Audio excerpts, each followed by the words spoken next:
लोगों को कुछ मिला? नहीं सर, ऐसे तो नॉर्मली पता चल जाता है कि आग कैसे लगी, पर यहाँ पर तो कुछ पता ही नहीं चल रहा है कि आग लगी कैसे। अच्छा ठीक है, देखो एम्बुलेंस कहाँ तक पहुंची। जी सर।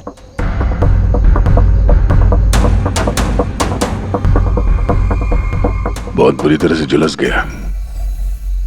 कमाल है, कुछ पता ही नहीं चल रहा है कि आग कैसे लगी है।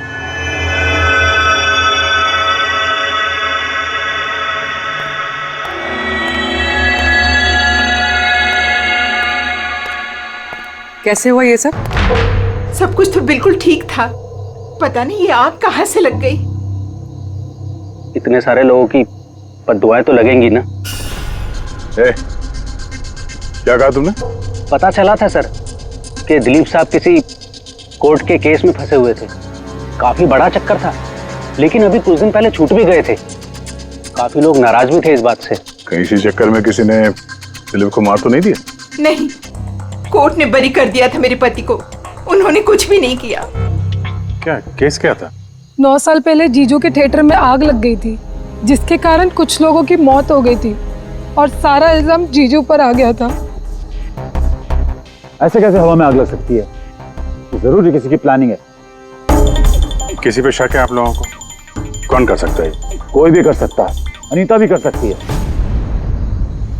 कौन कौन अनीता? टोनी की वाइफ, और वो आज यहाँ आई भी थी।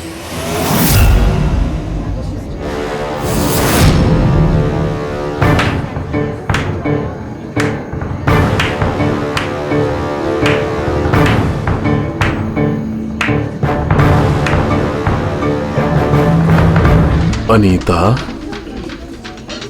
दूसरों का घर बर्बाद करके अपने परिवार के साथ खुशियां मनाई जा रही हैं। वेरी गुड, वेरी गुड, वाह। लेकिन एक बात याद रखना, उन लोगों की तरह तुम भी तड़प तड़प के मरोगे। सिक्योरिटी! ए चुप! आवाज नीचे। निकालो उसको बाहर, निकालो। आउट! लगता है तुम दोनों अपने अंजाम से वाकिफ नहीं। तुम्हारा बुरा समय अब शुरू हो गया है, याद रखना। तूने जो किया है ना मेरे टोनी के साथ, याद रखना, इसके बाद तू नहीं बचेगा। सुना तूने? ले जा इसको। तू नहीं बचेगा, नर्क में चलेगा तू। अरे देख क्या रहा है, ले जा इसे। नर्क में चलेगा तू, तड़प तड़प के चलेगा, याद रखना। अरे जा।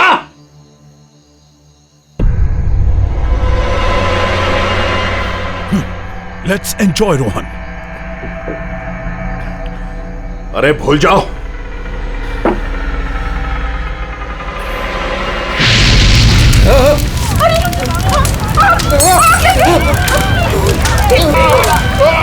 दिलीप और रोहन जिस केस में फंसे थे, उसी केस में कोर्ट ने टोनी को सजा दी थी। अच्छा, किस किस को पता था कि आप लोग यहाँ रेस्टोरेंट में आने वाले हैं? पता नहीं सर। अच्छा, दिलीप जी के आने से पहले इस चेयर के आसपास किसी को देखा था क्या? किसी अनजान आदमी को? नहीं सर, किसी को नहीं देखा सर। ये टेबल किसने रिजर्व किया था? दिलीप जी का फोन आया था, कह रहे थे कि हमारे लिए टेबल रिजर्व रखो। हमेशा यहीं बैठते थे, इसी टेबल इसी चेयर पर, रेगुलर कस्टमर थे हमारे। किसी को पहले से पता था कि दिलीप यहाँ इसी टेबल पे बैठेगा? सर, कुर्सी के पास तो ऐसी कोई चीज नहीं है जिससे आग लग सकती हो। कमाल की मिस्ट्री है यार। सीसीटीवी कैमरा,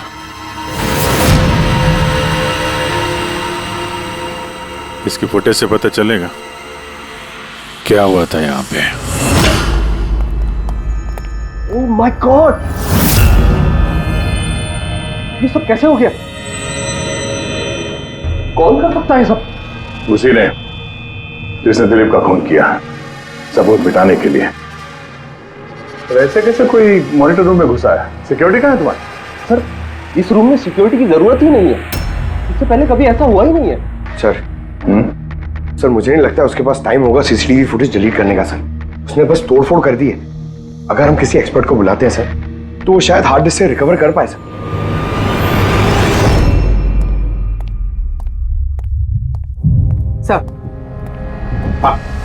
सर 9 साल पहले दिलीप और रोहन का एक थिएटर था जिसमें आग लग गई थी। एग्जिट और एंट्री डोर बंद होने की वजह से इस आग में 12 लोग जल के मर गए। विक्टिम्स की फैमिली ने केस किया तो इन्वेस्टिगेशन में पता चला कि उस वक्त एक गार्ड ड्यूटी पे था। हाँ, टोनी। हाँ सर कोर्ट में साबित हो गया कि टोनी ने बहुत शराब पी रखी थी और शराब के नशे में वो इतना धुत था कि वो इमरजेंसी एग्जिट भी खोल नहीं पाया। हाँ, बस टोनी की बीवी अनीता ये मानने को तैयार ही नहीं कि गलती टोनी की है। सर सिर्फ उसका ही नहीं, बहुत सारे न्यूज़पेपर आर्टिकल्स ने भी कोर्ट के इस फैसले के खिलाफ आवाज उठाई थी। जब ये हादसा हुआ था उस वक्त दिलीप और रोहन के खिलाफ सॉलिड एविडेंसेस थे, लेकिन फिर केस चलता रहा। 9 साल हो गए। कुछ विटनेसेस ने गवाही बदल दी और कुछ कंट्री से बाहर चले गए। सर, दिलीप और रोहन ने जरूर पैसे और पावर का इस्तेमाल किया होगा और यह बात टोनी को पता चल गई होगी। उसी ने भेजा होगा अनीता को दिलीप को मारने के लिए। पर फ्रेडी, जब अनीता वहां थी ही नहीं तो आग लगाई कैसे? नहीं, सिक्योरिटी वालों ने तो उसे बाहर निकाला था रेस्टोरेंट में से। ऐसी कौन सी चीज है जो अचानक आग लग सकती है? सर शायद डॉक्टर सालुंके हमारी मदद कर सके, या फिर अनीता।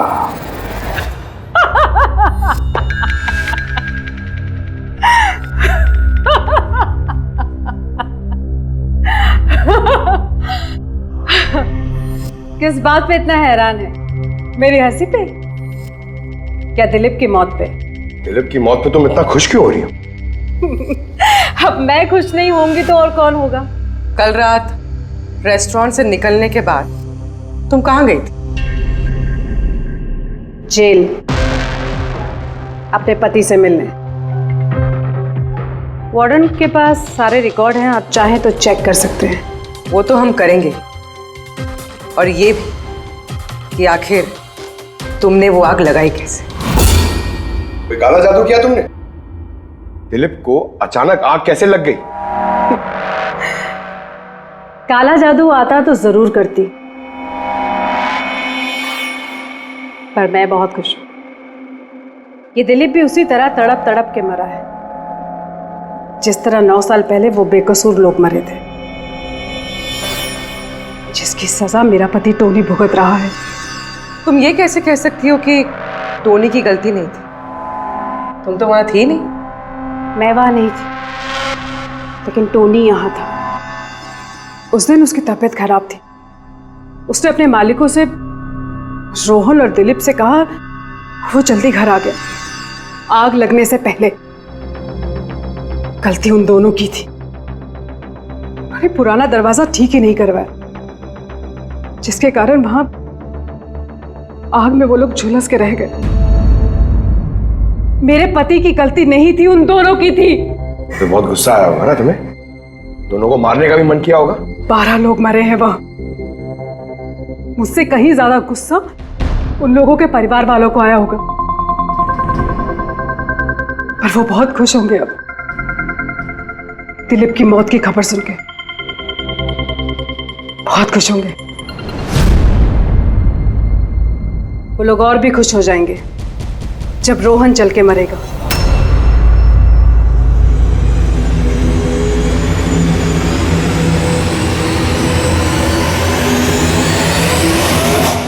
सर 42 लोग हैं, उन 12 विक्टिम के करीबी रिश्तेदार और फैमिली वाले। सस्पेक्ट ज्यादा और वक्त कम।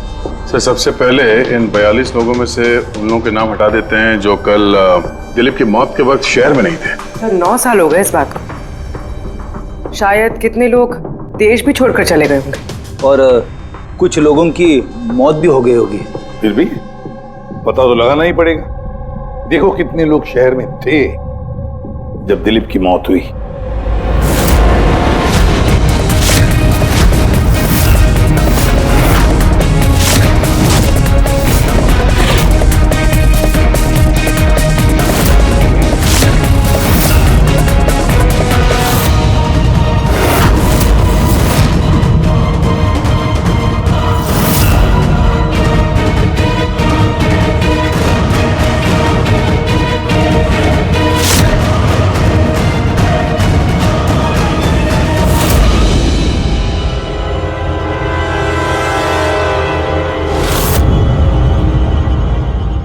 हाँ पंकज, कितने बजे? 27 लोग हैं सर जो उस वक्त शहर में थे और उनके पास दिलीप को मारने की वजह थी। ठीक है, बुलाओ सबको ब्यूरो में, देखते हैं क्या कहानी सुनाते हैं ये लोग अपनी बेगुनाही की। जेम्स, तुम्हारे पिताजी 9 साल पहले थिएटर में लगी आग में जलकर मर गए, है ना? Yes sir. आपके हस्बैंड फिल्म अकेले देखने गए थे? उस दिन मैं बिजी थी, इसलिए वो अकेले ही चले गए। कल रात कहाँ पर थे तुम? सर मैं अपने फ्रेंड्स के साथ था। सर मैं पासपोर्ट ऑफिस गया था। उन दोनों को मैं ऐसे बच के नहीं जाने दूंगी। तो क्या किया तुमने? सोचा कि दिलीप से फेस टू फेस मिलूंगा और उससे पूछूंगा कि तुमने ऐसा क्यों किया। सर उसके बाद मैं अपने फ्रेंड के साथ घर पे गया। मैं अपनी वाइफ के साथ मॉल में था। सर आप मेरे फ्रेंड से पूछ सकते हैं। सर मैं उससे मिलता तो रेस्टोरेंट तक जिंदा नहीं पहुंच पाता। दिलीप को उसके किए की सजा मिल गई। मुझे मालूम चला रेस्टोरेंट से कि दिलीप के साथ क्या हुआ तो दिल को सुकून मिला सर। अब बचा रोहन, उसको भी उसके किए की सजा जरूर मिलेगी। अब इन 27 लोगों में से उन लोगों के नाम रहने दो जो घुमा फिरा के जवाब दे रहे थे और जिन्होंने अपने जवाब पहले से ही तैयार करके रखे थे।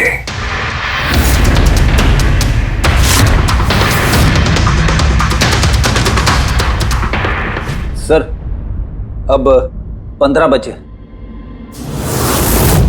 अब इन 15 लोगों को उस दिन के बारे में पूछते हैं जब 9 साल पहले थिएटर में आग लगी थी। देखते हैं किसे सबसे ज्यादा गुस्सा आता है, कौन मुंह फेर लेता है। सर मेरा भाई 10वीं पास हो गया था। उसने कहा पार्टी देनी है, दोस्तों को पिक्चर दिखाना है, पैसे दो। सर मैंने वो पैसे उसे दे दिए। काश वो पैसे मुझे उसे देने नहीं चाहिए थे सर। जिसने भी ये किया बहुत अच्छा किया। आज मैं खुश हूं, आज मैं बहुत खुश हूं। कुमार साहब आप यूनिवर्सिटी में फिजिक्स के प्रोफेसर हैं, है ना? Yes sir, head of the department physics.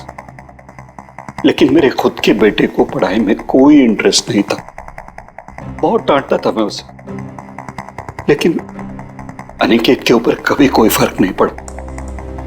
एक नंबर का बदमाश बन गया था वो। उस दिन भी वो कॉलेज से बंक करके दोस्तों के साथ फिल्म देखने चला गया और सर और वापस घर पे कभी नहीं आया। हिमेश, राइट, कॉन्ट्रैक्टर हो ना तुम? हाँ सर। हिमेश, 9 साल पहले तुम अपनी पत्नी के साथ फिल्म देखने गए थे उस थिएटर में। नई नई शादी हुई थी मेरी। सलोनी के साथ फिल्म देखने के लिए गया था। उसको भूख लगी थी। मैं समोसे लेने के लिए बाहर गया। मैं वापस आया तो देखा वहां के दरवाजे लॉक हो गए थे। वहां अंदर से लोगों के चिल्लाने की आवाज आ रही थी और धुआं निकल रहा था वहां से। मैंने सब दरवाजे खोलने की बहुत कोशिश की। मैंने बहुत कोशिश की। मैं पागलों की तरह दरवाजा को ठोकता रहा, पीटता रहा। सलोनी चिल्लाता रहा, अरे कोई दरवाजा खोल दो यार, सलोनी। लेकिन मैं कुछ नहीं कर सका सर, मैं कुछ नहीं कर सका। अपनी सलोनी को मैं बचा नहीं सका। वहां पे एक गार्ड भी था ना, टोनी, उससे भी दरवाजा नहीं खुला क्या? नहीं था सर। वहां कोई और गार्ड, किसी और को देखा था तुमने? कोई नहीं था सर, कोई नहीं था। मैं 9 साल पहले जो बात कोर्ट में कहा वही आज कह रहा हूं। जब सिनेमा हॉल में आग लगी थी उस वक्त टोनी वहां पर नहीं था सर।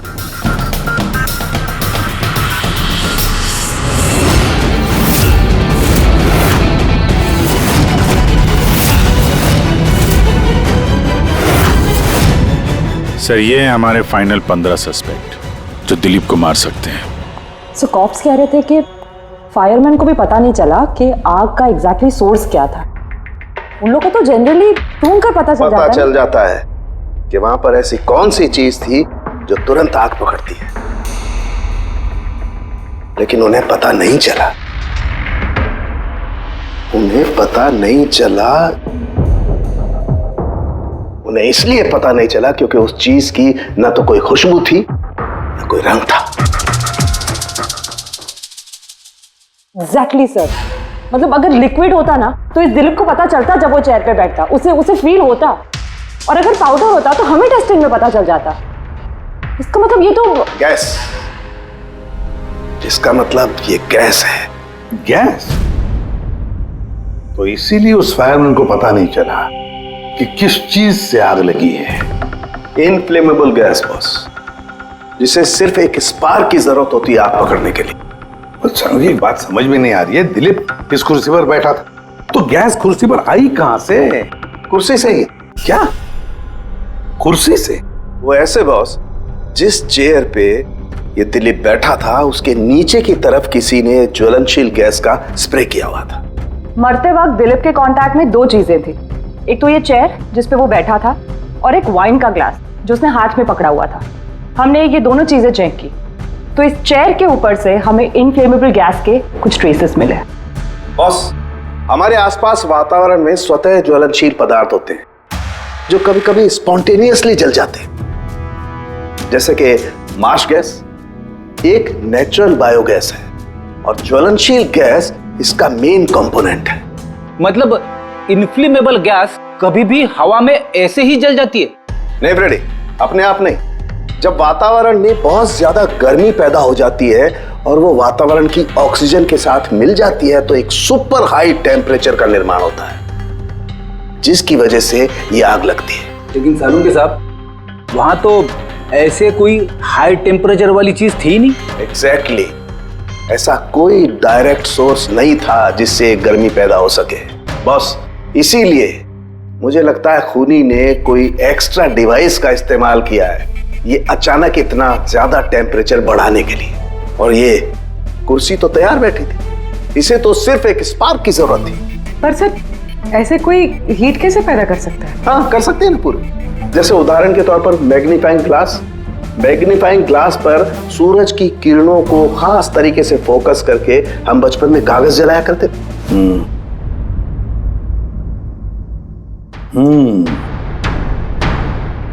लगता है इस रेस्टोरेंट में फिर से जाना पड़ेगा। पता लगाना पड़ेगा किस चीज से आग लगी है।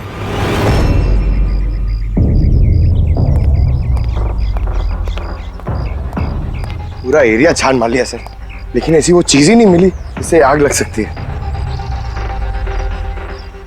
और ये ओपन रेस्टोरेंट है। जब खूनी ने दिलीप के चेयर के नीचे वो इनफ्लेमेबल गैस स्प्रे किया तो किसी ने तो देखा होगा। वही तो, चेयर में अपने आप आग लग गई और दिलीप चल के मर गया। किसी ने कुछ देखा नहीं और ना ही कोई सबूत हमारे सामने आ रहा है। सर, उस डेटा एक्सपर्ट ने सीसीटीवी फुटेज रिकवर कर ली है, आप देख सकते हैं सर। गुड, तुम लोग यार देख लो, तब तक मैं देखता हूँ यहाँ पे कुछ मिलता है क्या।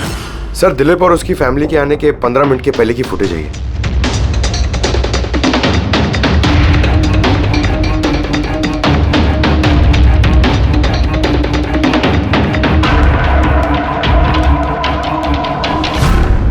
ये कुर्सी चेंज कर रहा है। इसका कोई दूसरा एंगल है क्या इसी टाइम का? चेक करो। एक मिनट सर।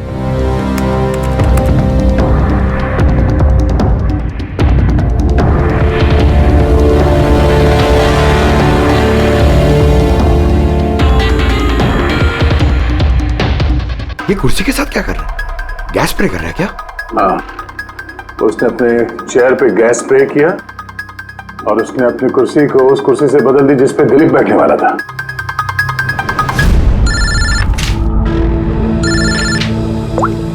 आ गया। अच्छा, great, good work, good work. क्या हुआ सर? जिसने भी दिलीप की कुर्सी के साथ छेड़खानी की ना, उसका पता चल गया है। वो एक आदमी है, उसका मिलता जुलता हुलिया भी मिला है। अब देखते हैं, जय भेजने वाला है फोटोग्राफ।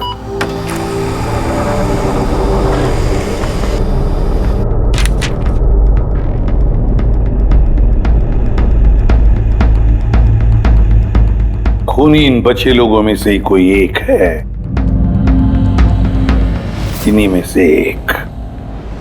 और अब इसका अगला शिकार रोहन है।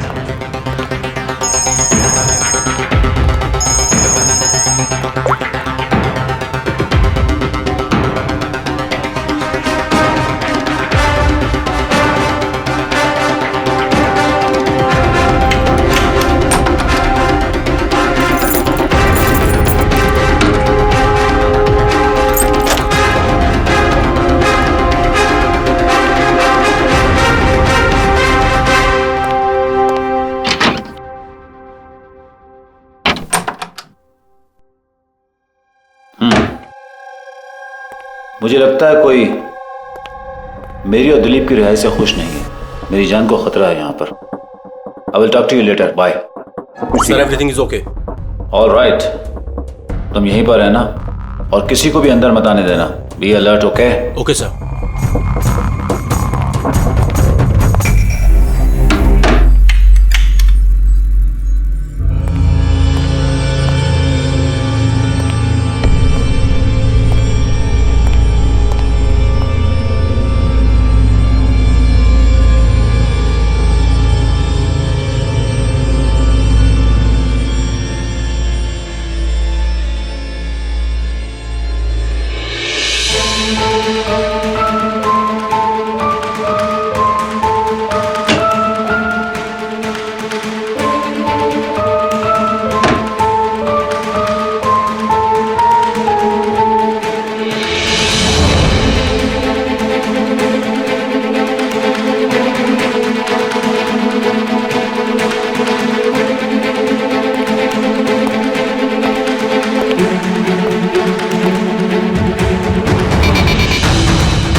बचाओ बचाओ,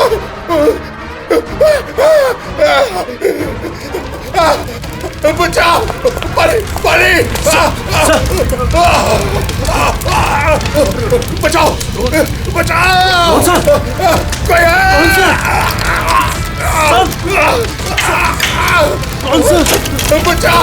पानी पानी, कौन सा?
क्या हुआ यहाँ पर और कैसे?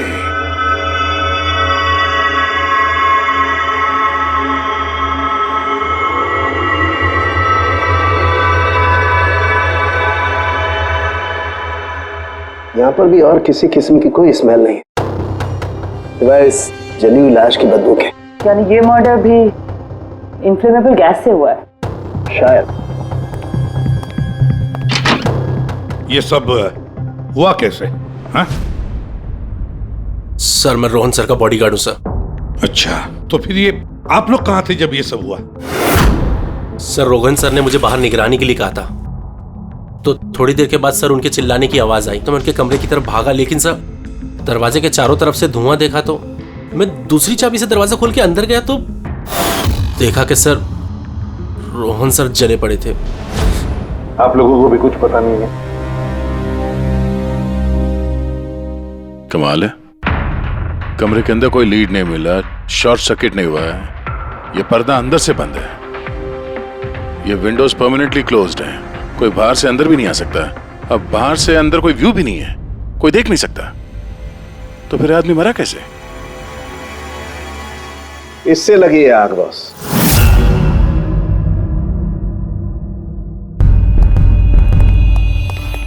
ये इस चीज से ये है क्या सर? फिलामेंट है। फिलामेंट? इलेक्ट्रिक बल्ब के अंदर का फिलामेंट। और जब इस फिलामेंट में इलेक्ट्रिक करंट पास होता है तो ये गर्म होकर के लाल हो जाता है। बॉस, खूनी ने भी इसी टेक्निक का इस्तेमाल किया है उस ज्वलनशील गैस को जलाने के लिए। पर वहां रेस्टोरेंट में जहां पर दिलीप की मौत हुई थी, वहां पर तो हमें ऐसा कोई फिलामेंट वगैरह नहीं मिला। और इतनी छोटी सी चीज है, वो खुली जगह है, उड़ गई होगी शायद कहीं, लेकिन यहाँ तो पूरा कमरा बंद है, इसीलिए पलंग के नीचे मिल गया मुझे। लेकिन सर, फिलामेंट से करंट पास होने के लिए वायर्स का कोई ना कोई कनेक्शन तो होना चाहिए ना बेड तक। होगा, यही कहीं होगा जरूर। तो पूरा बेड चेक कर लिया हमने, कमरा चेक कर लिया, ऐसा तो यहाँ पे कुछ भी नहीं मिला सर। दया, वो दरवाजा कैसा? मैनेजर। Yes sir. वो दरवाजा कहाँ खुलता है? सर दूसरा रूम है जो इस रूम से कनेक्टेड है सर। अब वैसे ये रूम सील्ड रहता है, इसे कोई खोलता नहीं सर। खोलो दरवाजा। Yes sir. आइए सर।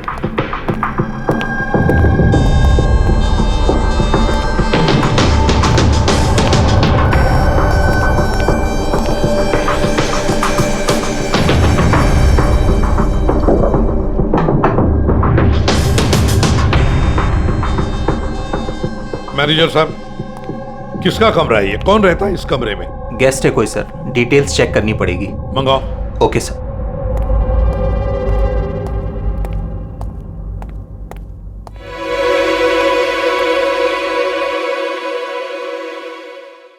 सर, वहां उस कमरे में जो कुछ भी हुआ है सर, वो इसी कमरे से किया गया।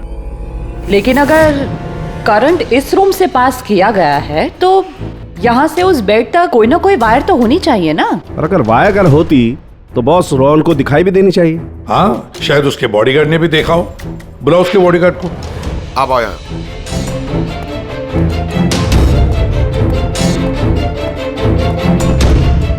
एक बात बताओ, जब तुम रोहन के कमरे में आए थे तब कोई वायर देखी या इस दरवाजे से उस कमरे में जाते हुए कुछ भी? नहीं सर, रोहन सर के रूम के अंदर जाने से पहले मैंने रूम को पूरी तरह से चेक किया था सर, लेकिन वायर जैसी कोई चीज उस रूम में नहीं दिखाई दी। ठीक है, जाओ तुम। जो कुछ भी हो दया, खूनी ने इसी दरवाजे का इस्तेमाल किया। इस दरवाजे से वो रोहन के इस कमरे में आया, उसने बेड पर इन्फ्लेमेबल गैस स्प्रे किया और किसी भी तरह से फिलामेंट को करंट दे दिया। बस फिलामेंट गर्म हो गई और इन्फ्लेमेबल गैस ने आग पकड़ ली, रोहन की मौत हो गई। बस एक बात पक्की है, ये जो कोई भी है उससे इलेक्ट्रिक और केमिकल्स की बहुत अच्छी जानकारी है। प्रोफेसर कुमार, फिजिक्स का प्रोफेसर कुमार, उससे बढ़कर और कौन जान सकता है इस सारे मामले में? दया, अच्छा, इस प्रोफेसर कुमार से मिल लो। अच्छा दया, मैं भी चलता हूं तुम्हारे साथ।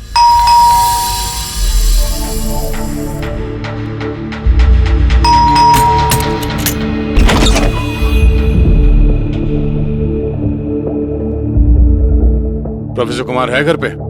हाँ है, लेकिन आप लोग? सीआईडी। सीआईडी? सब ठीक तो है ना साहब? हाँ, उनसे कुछ पूछताछ कर दी है। कहाँ है वो? बाहर बच्चों को पढ़ा रहे हैं, मैं बुला के लाता हूँ। कोई बात नहीं, हम देखते हैं।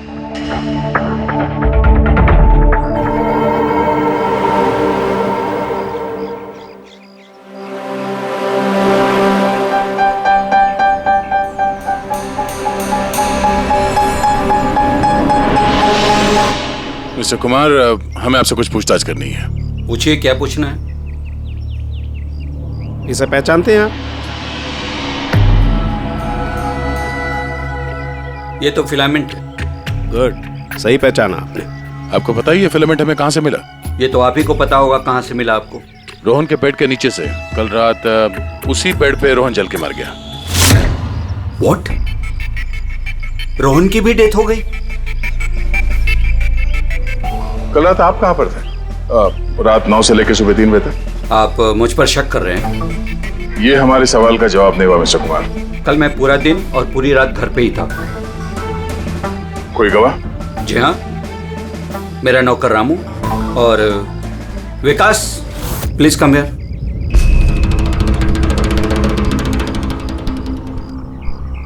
Yes sir. इन्हें बताओ मैं कल कहाँ था। सर हमारे एक्स्ट्रा क्लासेस ले रहे थे यहीं पे सर। कितने बजे से कितने बजे तक? सर शाम के 6 बजे से सुबह के 5:30 बजे तक। सर हमारे एग्जाम आने वाले हैं ना, तो हमने इस सर को रिक्वेस्ट किया था एक्स्ट्रा क्लासेस लेने के लिए। ठीक है सर, तुम जाओ बेटा। सर मेरे 5 स्टूडेंट्स और भी हैं जो कल सुबह 9 बजे से लेकर 5:30 बजे तक हमारे साथ थे। कहें तो उनको बुला लूं? ठीक है, अब मैं जा सकता हूं सर, बच्चों को पढ़ाना है। Please please. Thank you.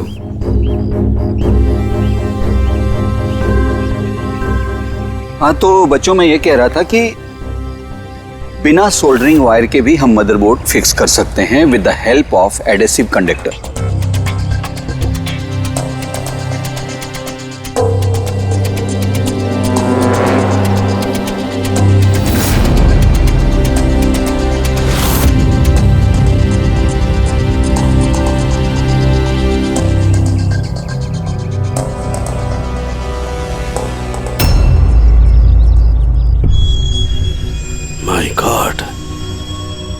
My God यार, ये क्या बात? क्या? अरे यार, ये गलती मुझसे कैसे हो गई? क्या? गॉड, बूढ़ा हो गया हूं मैं, बूढ़ा हो गया हूं मैं। एक काम करो, 1 घंटे बाद फॉरेंसिक लैब में मिलो, कुछ बताऊंगा। 1 घंटे बाद। अरे वो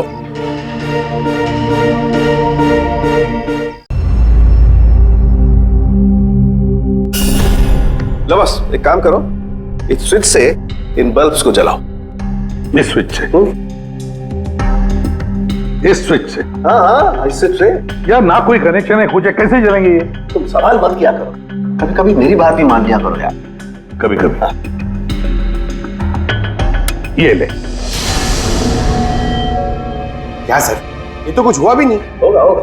अरे क्या होगा? होगा ही नहीं। अरे होगा यार, बिलीव नहीं होगा। 1 मिनट। क्या इसकी तबीयत ठीक है ना? हाँ? तो पता नहीं क्या हुआ है, वो जब से वो प्रोफेसर कुमार से मिलके आया ना, बस बल्ब के साथ ही खेले जा रहे हैं। बात बताओ, वो फिंगरप्रिंट्स का क्या रिपोर्ट आया? वही जो फिंगरप्रिंट्स उन्हें होटल वाले से लिए थे और रूम में उठाए थे। तो फिंगरप्रिंट तो बहुत सारे मिले, लेकिन सारे स्टाफ मेंबर्स के ही हैं, उसके अलावा और किसी के नहीं मिले। ये कैसे हो सकता है? तो भाई साहब जरा इधर भी ध्यान दीजिए। हाँ हाँ, ध्यान है। हाँ।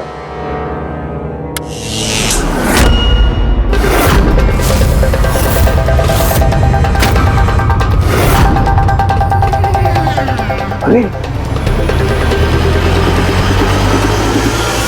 सर, ये बल्ब जलने कैसे लगे?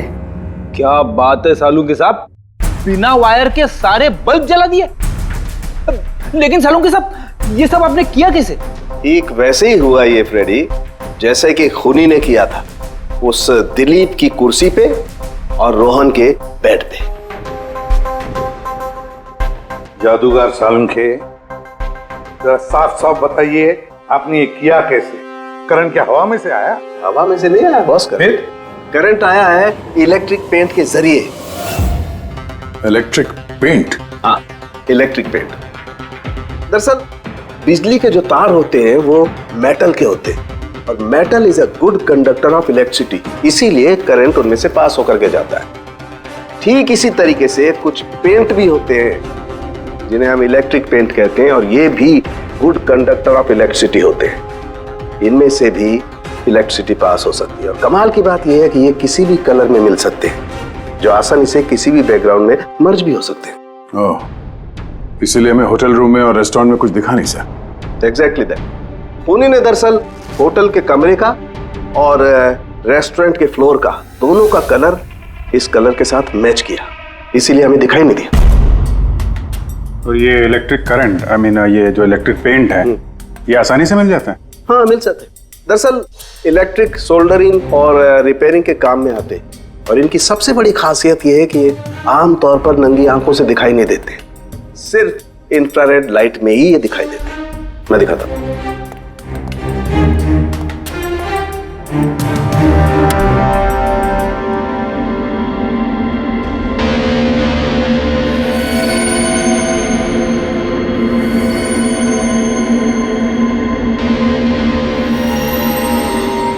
देखा बॉस?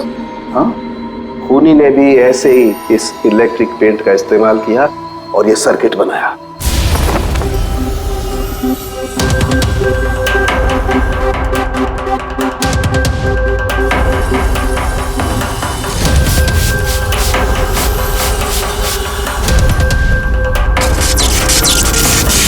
एक बात तो पक्की है, ये जो भी कोई है उसे इन सारी चीजों की पक्की जानकारी है।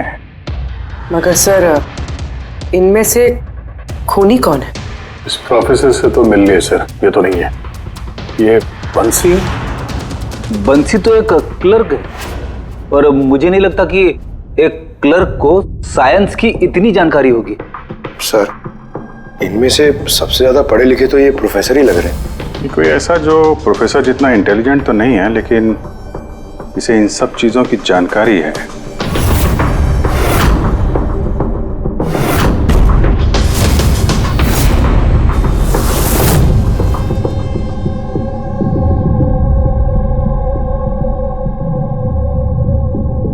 वो ये है अभिजीत, ये है वो। याद है क्या कहा था इसने, कि क्या काम करता?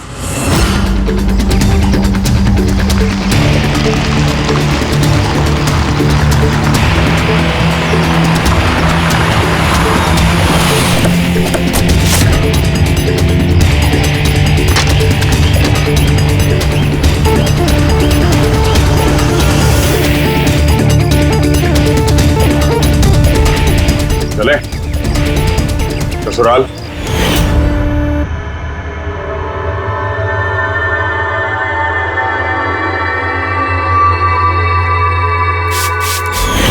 दिलीप और रोहन पर केस हुआ था, लेकिन मुझे मालूम था अपने पैसे और पावर के दम पर वो छूट जाएंगे।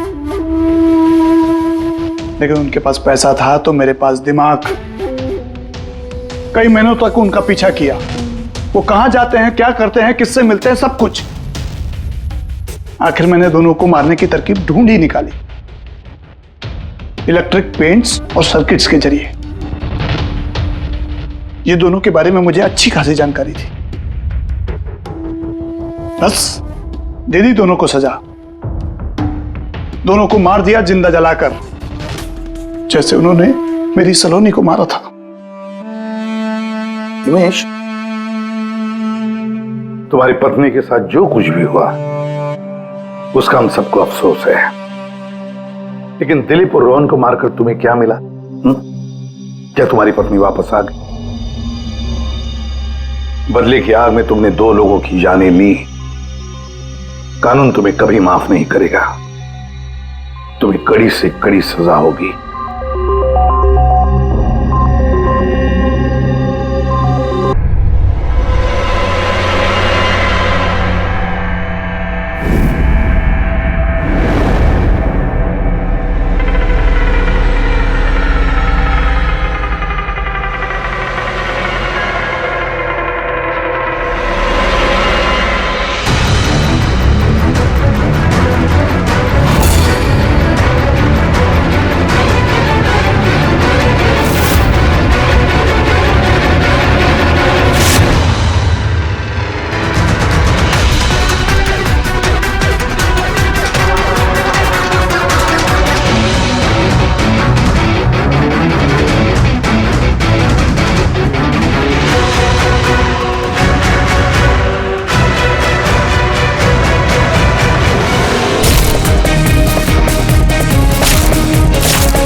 एक्सक्यूज मी मैम, आपको कहीं जाना है?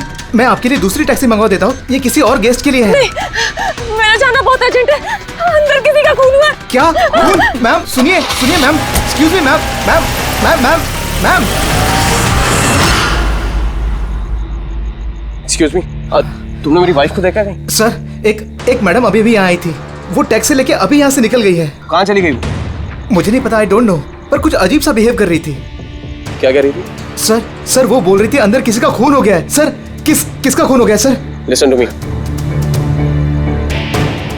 ये रख, तुम्हारी बात सुन, किसी का खून नहीं हुआ यहाँ पर, और तूने कुछ नहीं सुना, समझा? और पता कर कहाँ गए वो लोग। Okay sir. वो उसको चाकू मारता रहा, वो मर चुकी थी, वो फिर भी उसको मार रहा था। सर मुझे बचा लीजिए, वो मेरा चेहरा देख चुका है, वो मुझे नहीं छोड़ेगा, प्लीज मुझे। आप शांत हो जाइए, शांत हो जाइए, तुम्हें कुछ नहीं होगा। हम लोग हैं ना यहाँ पर। एक बात बताइए, क्या खूनी ने तुम्हें देख लिया है? खूनी होगा तो देखेगा ना, जब कोई खून नहीं है, कोई खूनी नहीं है, तो कौन किसको देखेगा? सर मैं सुनील कुमार, और ये मेरी पत्नी है सर। ये जो भी बोल रही है ना, ऐसा कुछ नहीं हुआ, ये सब ना सिर्फ इसके दिमाग की उपज है, ऐसा कुछ नहीं हुआ सर। नहीं सर, मैं झूठ नहीं बोल रही। सुनील, आप इनके पति हैं, लेकिन इनको यहाँ डराने की कोशिश मत कीजिए, समझे आप?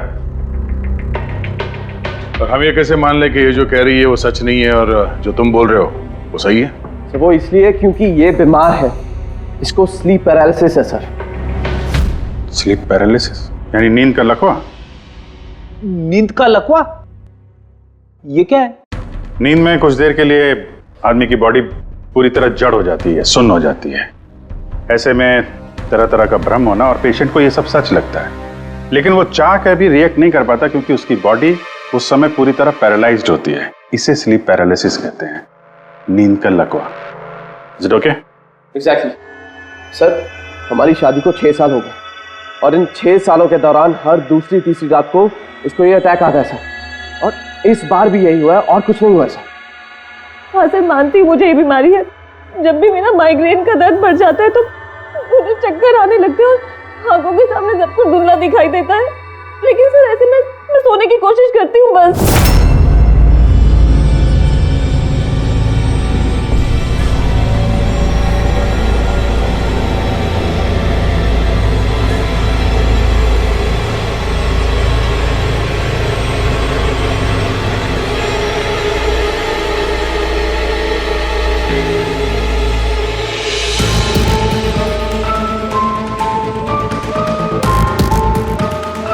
बड़ी मुश्किल से जैसे तैसे नींद आती है, और 2-3 घंटों के बाद अचानक से मेरी आंख खुल जाती है, मगर शरीर बिल्कुल स्थिर हो जाता है।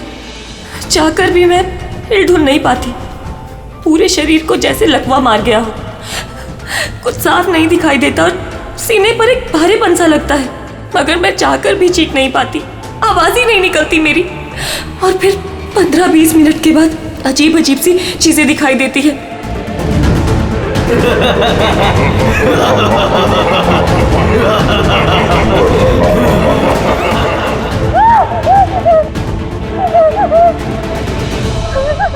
आ गया, वो मुझे मार देगा, वो आ गया। कौन आ गया? कोई नहीं, रिलैक्स, बहुत बड़ा चाकू है, वो मुझे मार देगा। किधर? कोई नहीं है, देखो, शांत हो जाओ, तुम्हें फिर से अटैक आया, देखो, रिलैक्स। कोई नहीं है, शांत हो जाओ, रिलैक्स, कोई नहीं है। देखो कोई नहीं, मुझे बचा लो, रिलैक्स, तुम्हें फिर से अटैक आया, रिलैक्स हो जाओ, तुम्हें फिर से दौरा पड़ा था, कुछ नहीं। मतलब जो कुछ भी आपको दिखाई देता है वो सब भ्रम है, कोई सच्चाई नहीं है। हाँ, हर बार सच नहीं होता था, लेकिन इस बार सच हुआ। वो मेरा वहम नहीं था सर।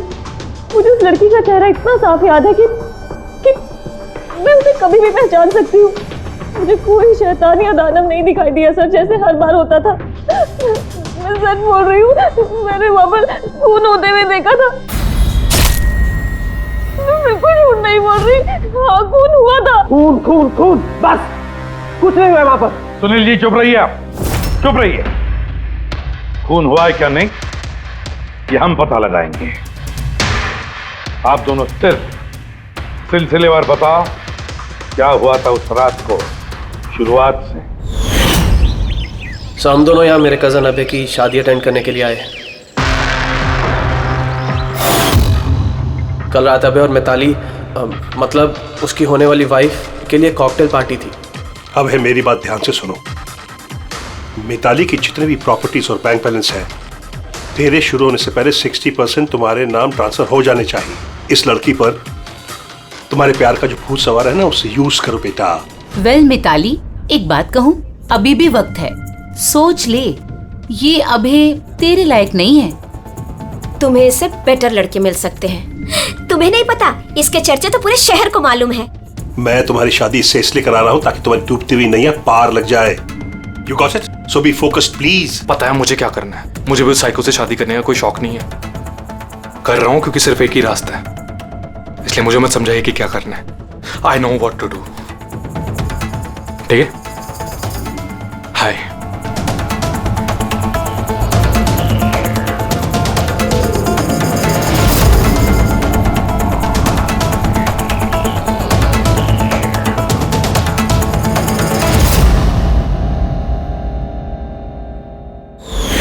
फिर पार्टी के शोरगुल में मेरा माइग्रेन का दर्द इतना बढ़ गया कि मुझसे वहां रुका ही नहीं गया।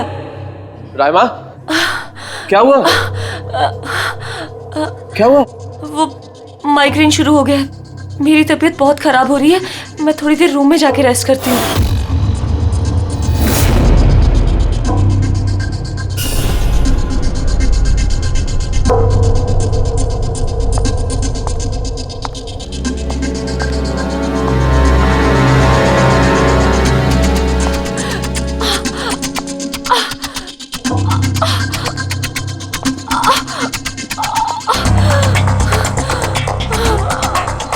मैं उस दिन इतनी ज्यादा तकलीफ में थी कि मैंने नोटिस ही नहीं किया कि कमरा मेरा भी है या नहीं।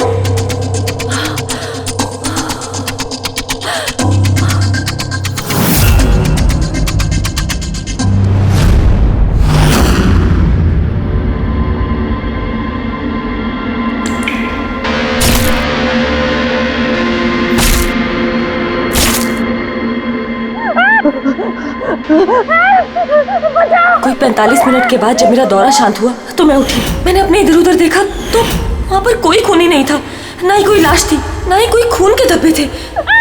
क्या हुआ? वो आदमी उस लड़की को मार के चला गया। तुम्हें फिर से अटैक है? देखो कोई नहीं, देखो। और तुम यहाँ पर क्या कर रही हो? ये हमारा कमरा थोड़ी ना है। अच्छा ये सब छोड़ो, तुम यहाँ पर बैठो। मेरी बात सुनो, तुम यहीं पर रुको, मैं तुम्हें पानी लेके आता हूँ। रिलैक्स। मैं भाग के वापस गया तो राइमा वहां से चली गई और वहां से ये आपके पास आ गया और मैं इसके पीछे यहाँ पर। लेकिन सर एक बात पक्की है, वहां पर कोई खून नहीं हुआ, ये सब इसके दिमाग की उपज है। सुनील जी, जिस तरह से राइमा ने हमें ये सब कुछ बताया ना, उससे नहीं लगता कि ये सब मन घड़न है। जरूर इसमें कोई ना कोई सच्चाई है। सर वो रूम उन रूम्स में था जो हमने शादी के लिए बुक किए और मैंने अपने गेस्ट लिस्ट में चेक कर लिया, ना तो कोई मिसिंग है ना ही किसी का मर्डर हुआ। सर आप इसकी बात को बिल्कुल मत सुनिए। बस उस शादी को आराम से हो जाने दीजिए, वरना जीत अंकल तो बर्बाद हो जाएंगे और इससे ज्यादा मैं तो सड़क पे आ जाऊंगा। सर शादी में कोई प्रॉब्लम नहीं होगी, हम पूछताछ तो करेंगे लेकिन अपनी तरीके से।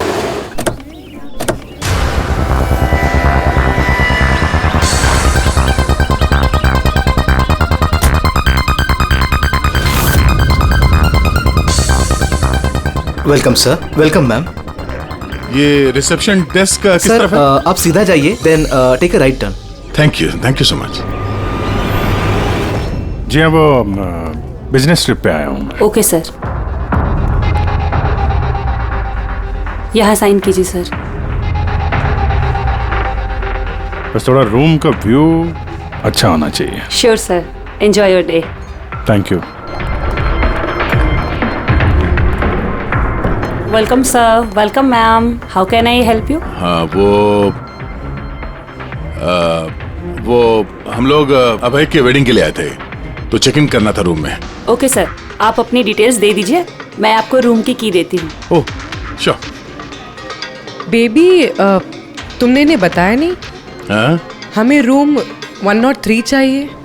I am so sorry sweetheart, मैं तो भूल ही गया। मैम दरअसल हमें वो 103 नंबर वाला स्वीट रूम चाहिए। ठीक है, आपको हम 103 ही दे देते हैं। जैसा मैंने कहा था वैसा क्यों नहीं किया?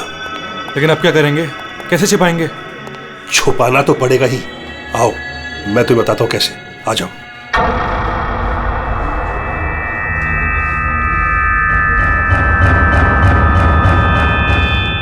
Sunil,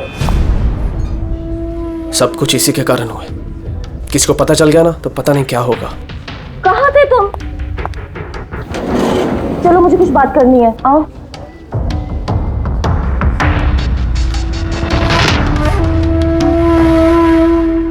thank you. Excuse me. Yes sir. मुझे आपका सीसीटीवी सिस्टम चेक करना है। आपके सिक्योरिटी इंचार्ज को बुला सकती है? Okay sir.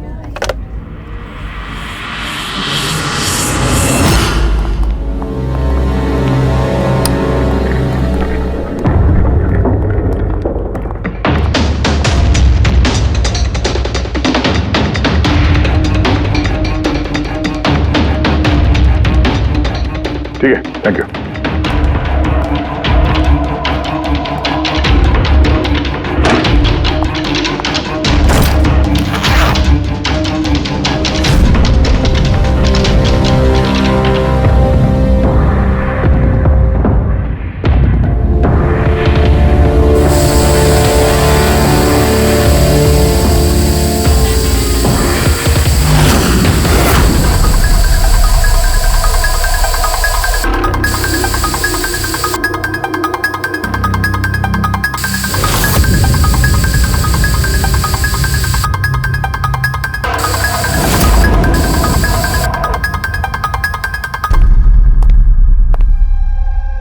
लुमिनॉल टेस्ट से तो कुछ पता नहीं चल रहा है।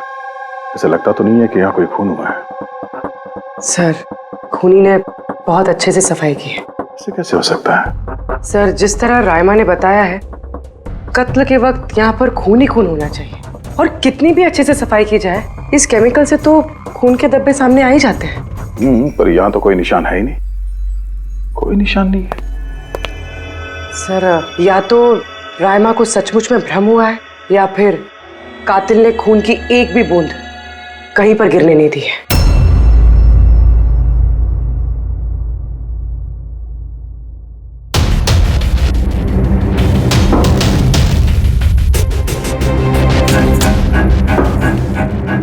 मुझे लगता तुम सही कह रही थी।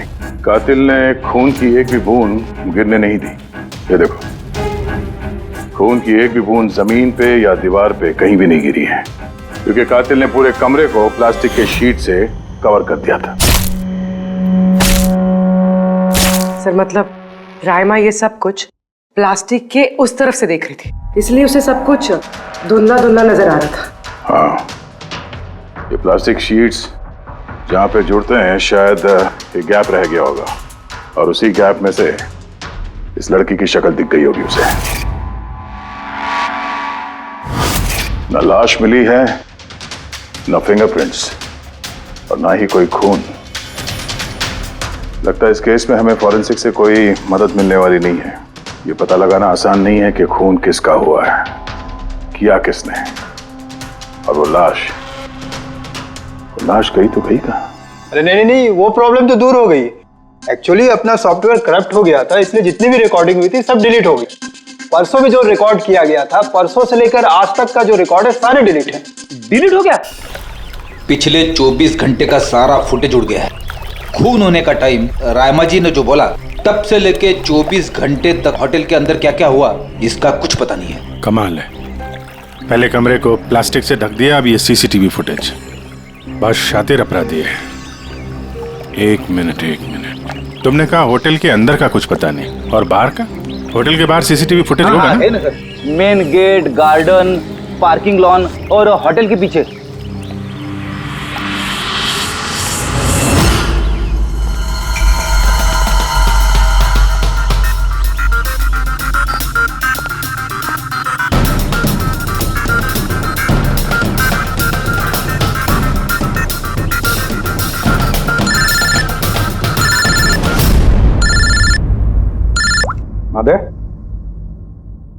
क्या? रायमा ने जो देखा वो उसका भ्रम नहीं बल्कि सच्चाई है? किसी का खून हुआ? माय गॉड, कोई कुछ भी नहीं। अच्छा ठीक है, मुझे इन्फॉर्म करते रहना। क्या हुआ बॉस, कुछ मिला क्या? बड़ा शातिर है खूनी, बड़ा शातिर है। कोई सबूत नहीं छोड़ा है उसने, कोई भी सबूत नहीं छोड़ा तेरे लिए। ऐसा कैसे हो सकता है यार? लेकिन ऐसे हुआ है सालुंके, ऐसे हुआ है। रायमा की जान को बहुत बड़ा खतरा है। क्या बोल रहे हो, कुछ समझाओ भी। यार हमारे लोगों को वहां पर कोई पुख्ता सबूत नहीं मिला, लेकिन सारी बातें ऐसे दिखाती है कि वहां पर किसी का खून हुआ है। और देख, एक बात याद रख, रायमा चश्मदीद गवाह है, उसने खून होते हुए देखा है और खूनी आसपास ही है, तो रायमा की जान को जरूर खतरा है। और उसका फुटेज? सर वो भी उड़ गया। नहीं, वो उड़ा नहीं है, वो सही सलामत है। अंदर और बाहर के सीसीटीवी कैमरे का केबल कनेक्शन अलग अलग है, इसीलिए वो बच गया है। बच गया मतलब फुटेज मिल सकता है? हाँ बिल्कुल, मेरे पास है ना। ये रहा बाहर के कैमरे का फुटेज।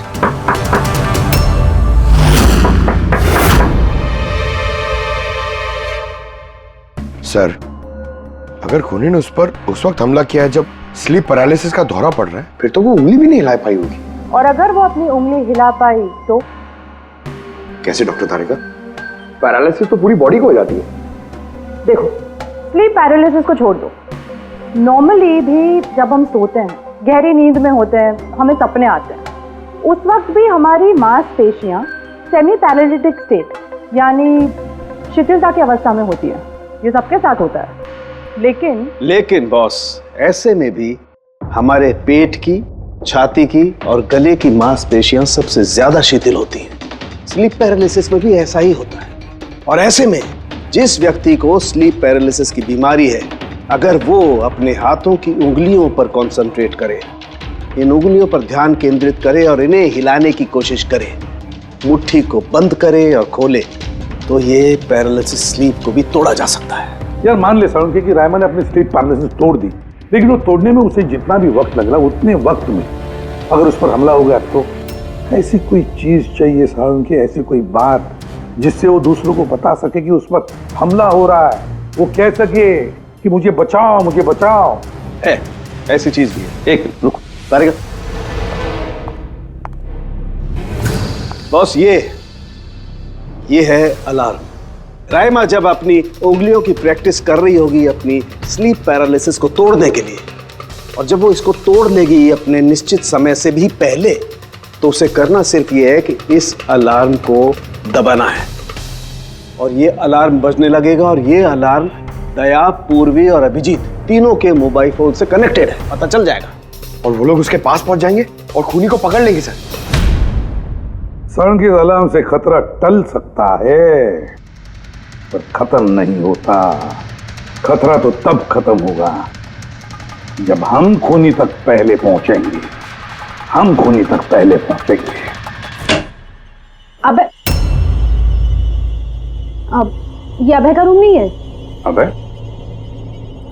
कौन, वो जिसकी शादी होने वाली है? यस ऑफ कोर्स, उसकी शादी मुझसे होने वाली है। ओहो, और आपको आपके फियांसे का कमरा नहीं पता है? वैसे ये मेरा कमरा है और रिसोर्ट के सारे कमरे शादी वालों ने बुक नहीं किए, और भी लोग रहते हैं यहाँ पे। कॉन्ग्रेचुलेशन। हेलो, कहाँ हो तुम? और ये तो मुझे अभी बता रहे हो? सीरियसली? लोग जो भी करना है जल्दी करो, मेरे पास ज्यादा वक्त नहीं है। और हाँ, मुझे शादी में ना किसी भी तरह की कोई प्रॉब्लम नहीं चाहिए, ठीक है?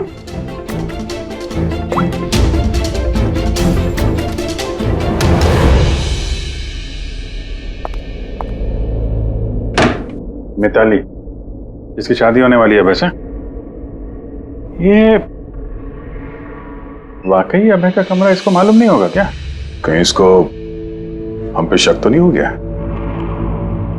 वो तो पता नहीं, लेकिन खूनी को भनक नहीं लगनी चाहिए, क्योंकि अगर ऐसा हुआ तो रायमा की जान को खतरा हो सकता है। रायमा ने कहा था कि खून 12 से 12:30 के बीच में हुआ है। उसके बाद कातिल ने लाश को ठिकाने लगाने की कोशिश की होगी, लेकिन रिसोर्ट में इतनी भीड़ और चहल पहल है कि वो लाश को कहीं छुपाना मेरे हिसाब से नामुमकिन है। मतलब लाश को बाहर ले गए हैं लोग। लेकिन सर, रात को रिसोर्ट से बाहर तो कोई गया नहीं। कहीं ये लाश रिसोर्ट के अंदर ही तो नहीं? नहीं, अगर लाश यहाँ होती तो अब तक बदबू आना शुरू हो जाती। करेक्ट। मैंने किचन का फ्रीजर चेक किया है, वहाँ भी कुछ नहीं है। वही एक जगह जहाँ पे लाश छुपाई जा सकती थी। वैसे भी यहाँ शादियों की पार्टी और लेट नाइट पार्टी की वजह से ऐसी जगह पे हमेशा कम से कम 30 लोग तो होते ही हैं। खूनी लाश को वहाँ पे छुपाने की गलती नहीं करेगा।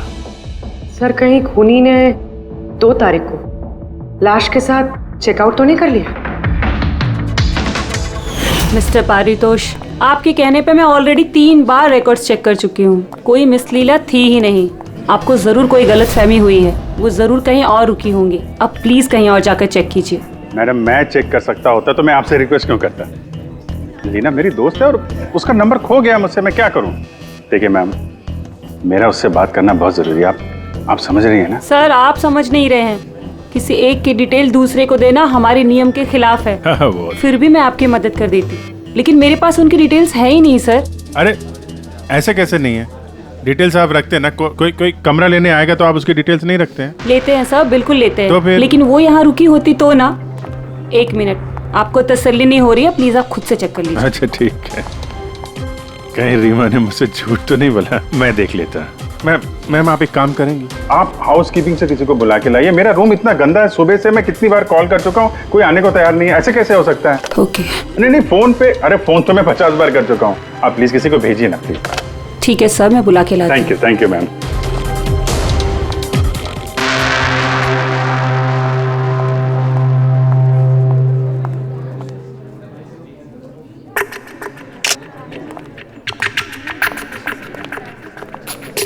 आज जितने लोगों ने चेकआउट किया है उनमें से 4 लोग ऐसे हैं जो आए थे तो शादी अटेंड करने, लेकिन बिना शादी अटेंड किए ही चले गए।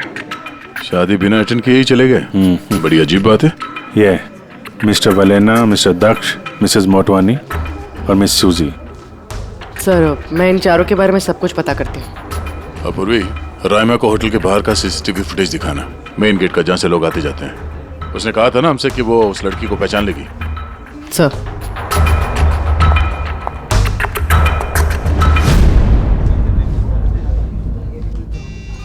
मतलब रायमा ने जो कहा वो सच है क्या? मिस्टर सुनील, आप किस बात से ज्यादा परेशान हैं? यहाँ पे खून हुआ है उससे या फिर रायमा ने देख लिया उससे? ये सब इन्वेस्टिगेशन तुम हम पर छोड़ दो। शादी का मजा लो। है? क्या कब बदल जाए यहाँ पे कोई कुछ कह नहीं सकते हैं।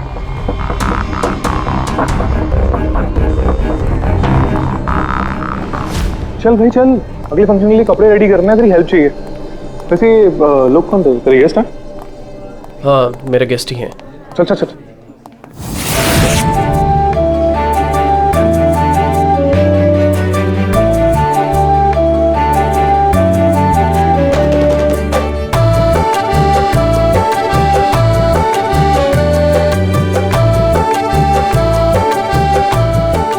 तेरा तो गेम ओवर हो गया भाई।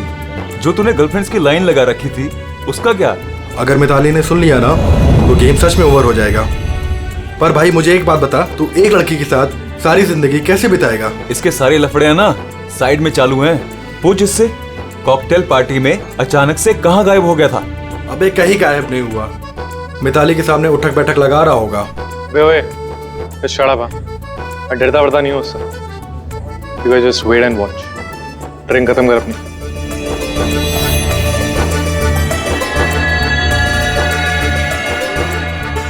इसका मतलब कत्ल वाली रात अबे पार्टी में नहीं था।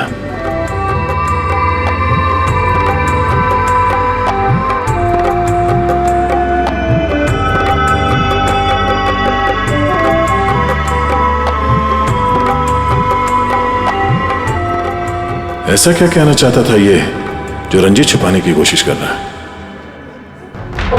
सर, मैडम अभी ठीक है ना? और उस दिन जो मर्डर के बारे में बोल रही थी वो गलतफहमी अभी दूर हो चुकी है ना मैम की? मेरी बात सुन, जो उसको गलतफहमी हुई थी ना वो दूर हो चुकी है। तू भी भूल जा। चल अभी। ओके। अच्छा हुआ कि राइमा माइग्रेन की वजह से अपने कमरे में सो गई है।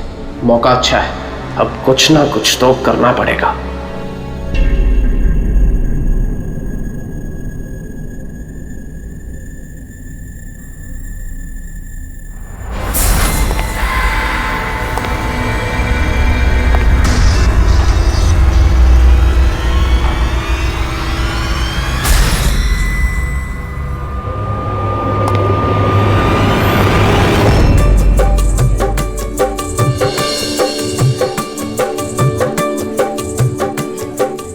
अरे वाह, कितनी अच्छी मेहंदी लगाई है तुमने, दिखाओ। बहुत अच्छी लग रही है। Thank you. All thanks to Alia. Mitali, sweetheart, मुझे तुमसे कुछ बात करनी है। Excuse me. एक सेकेंड। मिताली और अभय की जोड़ी कितनी अच्छी है ना, परफेक्ट कपल। Perfect couple. हाँ, अभय दिल पे आशिक है और ये सन की साइको। बिल्कुल एक दूसरे के लिए ही बने हैं।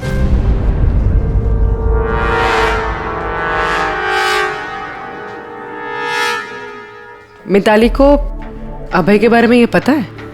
पागल है वो अभय के लिए। उसको पाने के लिए वो किसी भी हद तक जा सकती है। अगर जरूरत पड़े तो किसी को मार भी सकती है।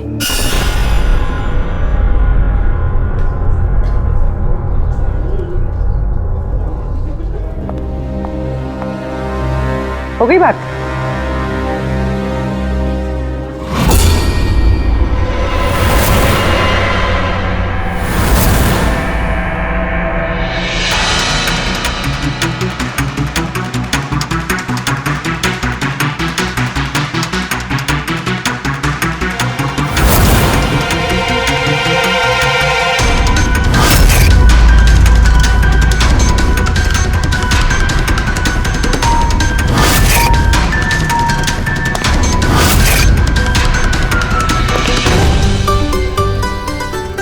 अरे खाली हो गया क्या? अरे नहीं साहब, रिफिल ही करने जा रहा था। अरे यार, ये दूल्हा जो है ये तो बड़ा बहक रहा है। क्या मिस्टर नितिन और वो रंजीत रोकते नहीं है क्या? सुना है कॉकटेल पार्टी में भी बहुत हंगामा किया। उस दिन तो हादी हो गई थी सर। अच्छा, उस दिन भी नहीं रोका इसको? नहीं साहब, कोई बोलने वाला था ही नहीं। रंजीत साहब तो खुद ही 11 बजे के बाद आते पार्टी में, और उनके बेटे अपनी बीवी को तलाश कर रहे थे। बाहर जा रहे थे, अंदर आ रहे थे, कोई बोलने वाला था ही नहीं साहब। अच्छा, मतलब खाली दुल्हन ही थी पार्टी में? सर वो तो दूल्हे के पीछे पीछे घूम रही थी। सर, इस रिसोर्ट में कई शादियां हुई हैं, लेकिन ऐसी शादी कभी नहीं देखी। अरे हाँ साहब। अरे यार, तुम खाने को लाना यार। अभी लाया साहब।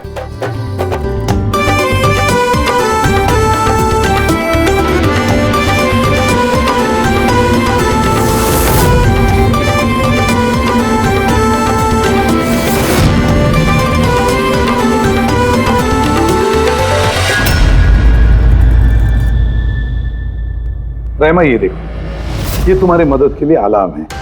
जैसे तुम इस बटन को दबाओगी, दया, पूर्वी और अभिजीत के पास जो फोन है उस पर अलार्म बजेगा और वो लोग तुरंत तुम्हारी मदद के लिए वहां पहुंच जाएंगे। जी।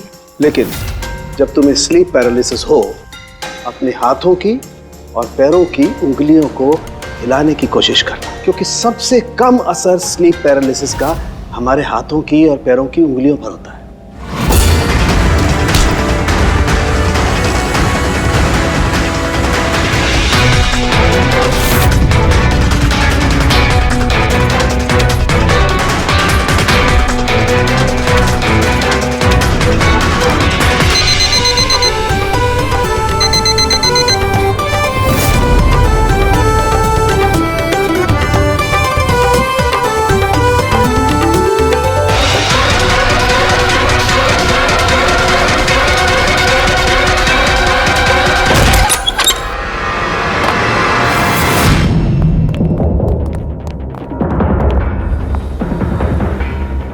राइमा, राइमा, सर बेहोश है। राइमा, राइमा, राइमा होश में आओ। मुझे मार देगा। मुझे बचा लीजिए प्लीज, मुझे बचा लीजिए। कौन मार देगा? हुआ क्या यहाँ पे?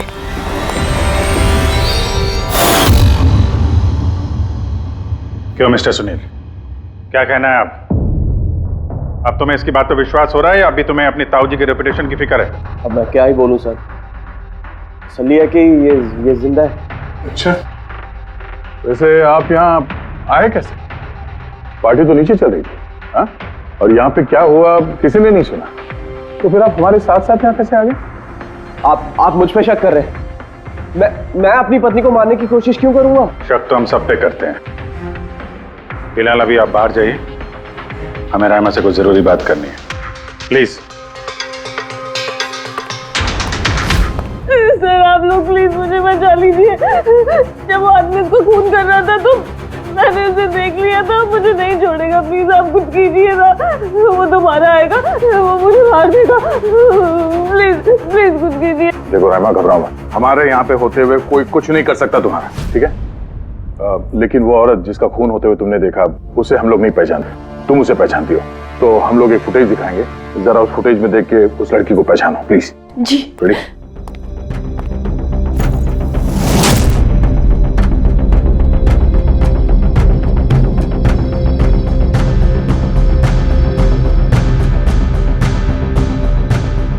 सर यही लड़की थी, वो इसी का खून हुआ था, पक्का ये वही लड़की थी।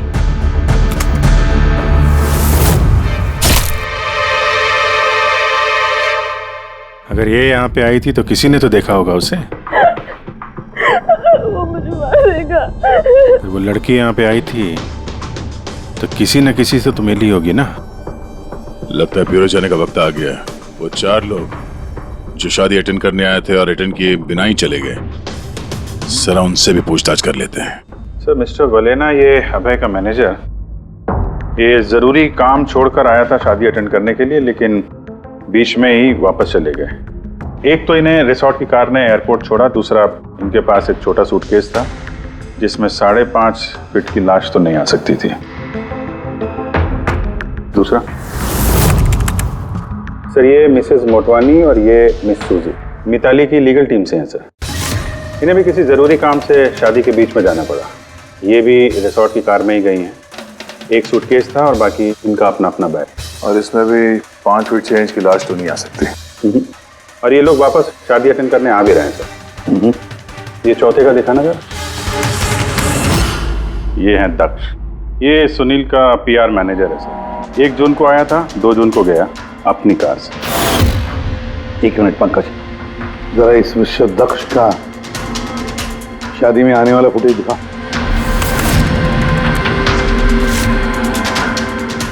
ओके, और अब उसके जाने का वीडियो दिखा।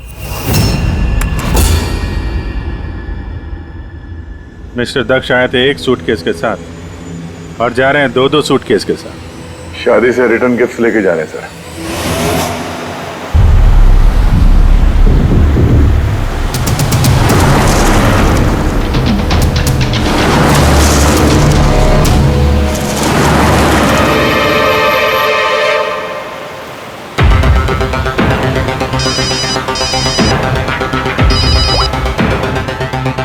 हेलो, अभय के शादी से जो सूटकेस लाया था वो कहाँ छुपाया है?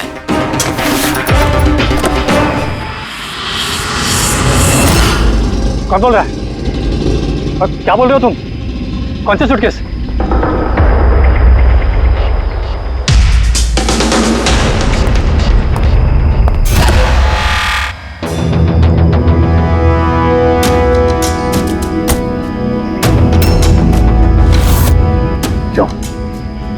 सूटकेस के बारे में तुम यहीं बताओगे या कहीं और अच्छे से खातिरदारी करे तुम्हारी? क्यों?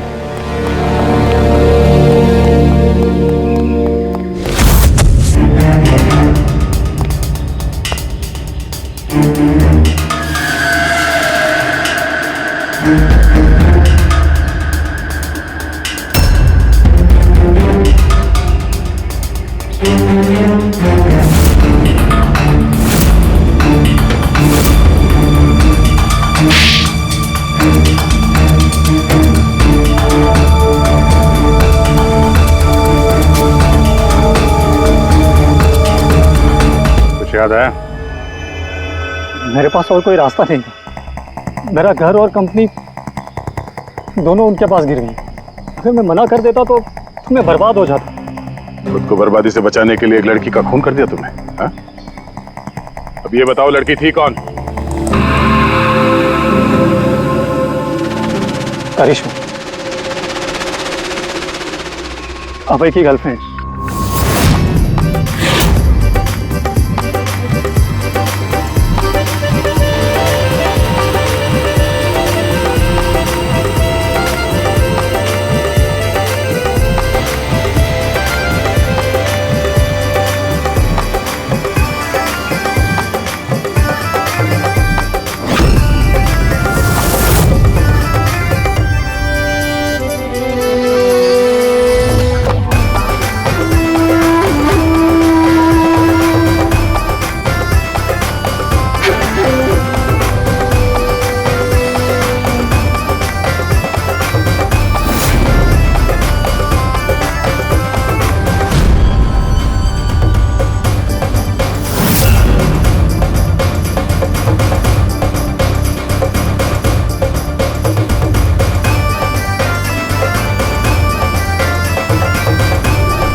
शादी मुबारक हो मिस्टर अभय।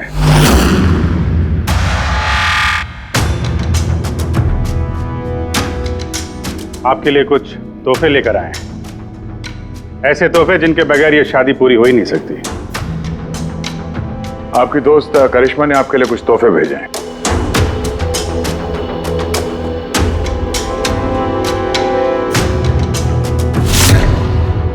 करिश्मा, याद है?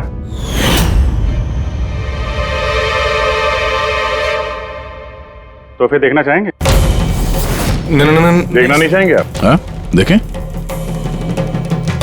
अभी दिखाता है। सर नहीं नहीं नहीं, मैं रुकिए प्लीज।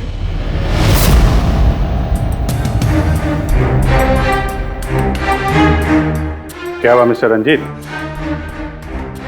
प्लीज प्लीज ये सूटकेस मत खोलिए। क्यों? क्यों नहीं खोले? हैं? क्योंकि तुम्हें डर है कि इस सूटकेस के अंदर करिश्मा की लाश ना निकले।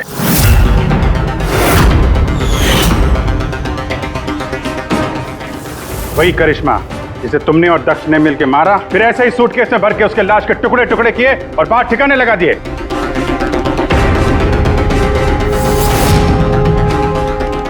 डैड, ये क्या बोल रहे हैं? ये सच है क्या? हाँ बेटा, ये सच है। मैं क्या करता? मुझे ये शादी किसी भी कीमत पर करानी थी, क्योंकि अगर ये शादी नहीं होती तो हम लोग सड़क पर आ जाते, बर्बाद हो जाते। अरे करिश्मा, ये शादी को तोड़ने में तुली हुई थी। अपना मुंह बंद करने के लिए उसने मुझसे 5 करोड़ रुपए मांगे। सच में अगर मेरे पास होते तो मैं दे भी देता, लेकिन नहीं थे मेरे पास। फिर उस दिन वो अचानक ही हाथ धमकी, मुझे कुछ नहीं सूझा और मैंने किसी बहाने से उसे रात तक रुकने को कहा। फिर मैंने इसका प्लान बनाया। फिर मैंने दक्ष को इस प्लान में शामिल किया, क्योंकि मुझे पता था कि दक्ष मुझे ना नहीं कर सकता। वो इंच इंच मेरे कर्जे में डूबा हुआ है।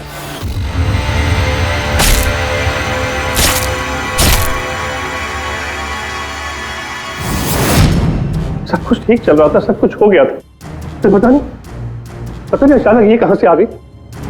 इसने आकर अचानक सब कुछ देख लिया। मैंने तो इसे भी मारने की कोशिश की थी, लेकिन आप लोगों की टीम ने इसे बचा लिया। एक गुनाह को छुपाने के लिए एक और गुनाह, और इस सब की जड़ है तुम्हारा ये दिल फेंक बेटा। सही समय पर रोक लिया होता तो ये नौबत नहीं आती, और तुम्हारे शादी का असली तोहफा तो तुम्हें अब मिलेगा। एक हत्या और एक हत्या करने की कोशिश के जुर्म में तुम दोनों बाप बेटे जेल जाओगे।